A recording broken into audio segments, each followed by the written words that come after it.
Ce livre est au service des entreprises qui s'engagent dans un changement. Tout projet collectif de création de valeur, privé, public ou associatif, est confronté à la nécessité d'être en phase avec son environnement. C'est-à-dire de produire pour répondre aux besoins de celui-ci et d'y puiser les ressources nécessaires. Or, la pandémie de Covid-19 et plus profondément les phénomènes de globalisation et de digitalisation font bouger le monde rapidement et aussi durablement. Les incertitudes qui en découlent nécessitent une véritable transformation pour s'adapter à ces évolutions. Beaucoup d'organisations ont fait ce diagnostic aujourd'hui et cherchent à fonctionner de manière plus organique, au service d'une performance collective plus en phase avec les attentes de leur environnement et en particulier de leurs clients et de leurs collaborateurs. Ce livre détaille une démarche, appelée le Grand 8, qui permet de faire évoluer en profondeur les comportements managériaux de l'ensemble des managers et dirigeants d'une entreprise. Cette démarche est donnée au lecteur clé en main, avec ses fondements, ses axes d'application, afin que toute entreprise puisse concrètement sur le terrain transformer son modèle managérial pour réaliser sa vision et atteindre ses buts stratégiques.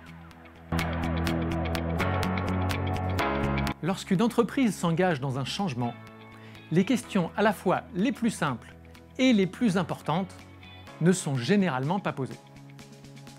Les personnes font-elles confiance à leur hiérarchie et se font-elles confiance entre elles? Comment fait-on lorsque le style traditionnel de management directif ne fonctionne plus? Les collaborateurs ont-ils une zone dans laquelle ils sont responsables? La coopération transversale est-elle favorisée? Est-il plus prioritaire de servir un client ou de satisfaire son manager?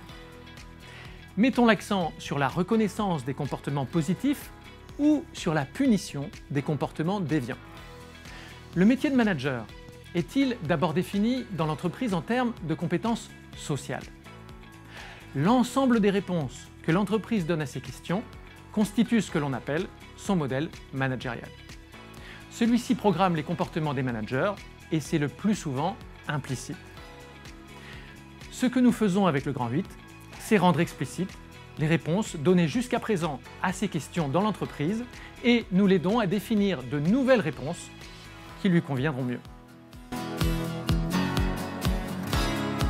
Pendant une durée d'environ 1 an, nous favorisons la transformation des comportements de l'ensemble des responsables d'une entreprise en cohérence avec un nouveau modèle managérial qu'ils ont participé à construire. Nous accompagnons le développement d'aptitudes comportementales concrètes. Nous créons ainsi les conditions pour que les managers progressent dans la qualité du lien qu'ils tissent avec leurs collaborateurs, ce qui donne ensuite envie à ces derniers de mieux coopérer ensemble et avec leurs clients et fournisseurs. Les managers s'entraînent par exemple à organiser le travail de façon plus transversale, à déléguer le pouvoir de décider et d'agir, ce qui est souvent appelé empowerment, ou à mieux partager la vision de l'entreprise. Le caractère distinctif de la démarche réside dans l'ingénierie de psychologie, à la fois individuelle et collective, qui combine 8 axes synergiques.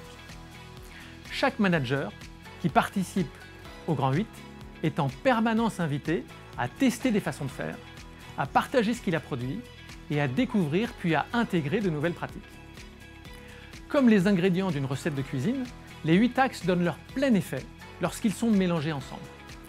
Sans rentrer dans le détail de ces 8 axes, qui sont bien détaillés dans le livre, disons simplement qu'ils permettent à chaque manager de faire un état des lieux de son répertoire de comportements actuel, de se donner lui-même des objectifs de développement comportemental, puis de s'initier et de pratiquer ces nouveaux comportements en s'appuyant sur de nombreuses ressources, dont notamment un groupe de pairs, avant de les intégrer dans des situations réelles de travail.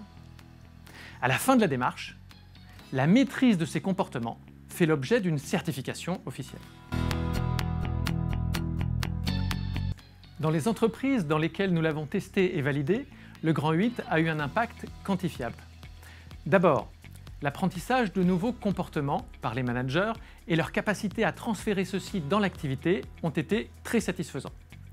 Ensuite, les indicateurs de performance en ressources humaines, par exemple la capacité à attirer et fidéliser des talents, et en termes de marché, par exemple la capacité à gagner en équipe plus d'appels d'offres sur la concurrence, ont évolué favorablement.